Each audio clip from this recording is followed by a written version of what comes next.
referred to it in many ways as Shangri-La. Like the real Shangri-La, rumors are you do not get old here until you leave the property. Then you're really worn out. Then it's over.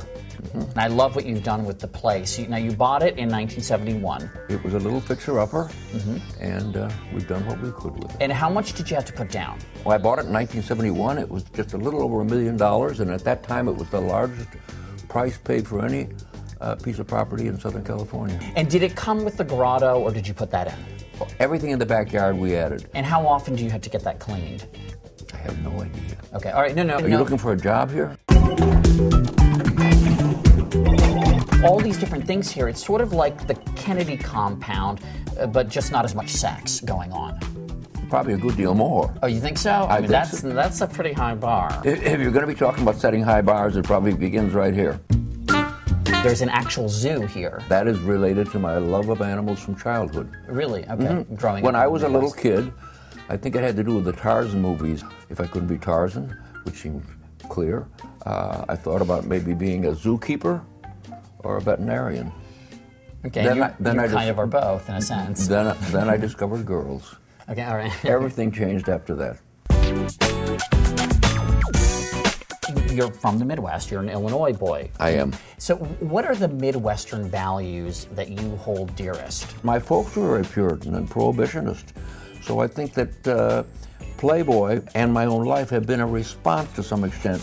Yes. That's what it is. It's a combination, America, and yes. Still the Puritan boy is still there. Well, that's really interesting, because if we didn't live in a puritanical America, there would be no mansion. I think that's absolutely true.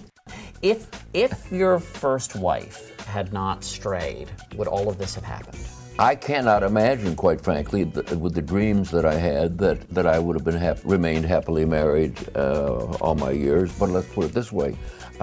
She and circumstances made it easier for me. What does L.A. mean to you, a boy from Chicago? Yeah. Is it home to you? Well, yes. I think, quite frankly, I have two homes. My roots are Chicago, and I stay forever connected to the boy who dreamed the dreams. But from the very early on, raised in repression in a very conservative home, I escaped into dreams and fantasies that were fueled by Hollywood. And so when I moved here, it was really, in a very real sense, coming home. Jeez. So you came to Hollywood and built something that most people think of as larger than life. Mm-hmm. So you looked at these idols on screen, and then you created your great... My own version. John McCain doesn't use email. Yeah, I've heard that. I don't think he even understands what it is, among other things.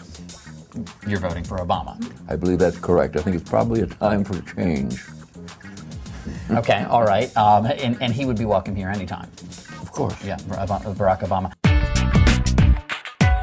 You have a very, very strict demographic, historically, of 18 to 22-year-old blondes.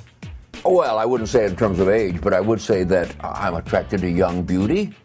Have been, my taste has not changed, but I certainly have been romantically involved with a number of brunettes. My first wife was a brunette, Barbie Benton. The most important romantic relationship of the 1970s was a brunette. But after the end of my second marriage, I fell into a pattern that I think came directly from childhood and those golden blondes from the 1930 movies. You're one of the last great party hosts. Like, nowadays, everybody has to get to bed early. My body is a temple. You know, that nonsense. But who are you hanging out with? Okay. You got to move into a better neighborhood here. But as Woody Allen said, if you don't think sex is dirty, you're not doing it right.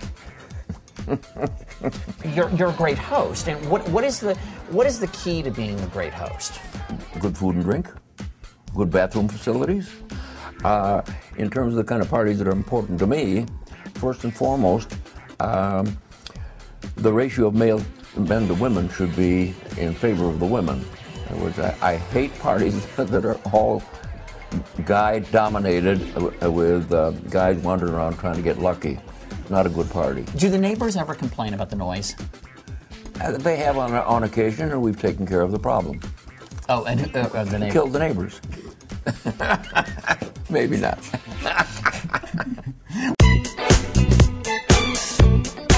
Fire, The Wheel, and Playboy Magazine.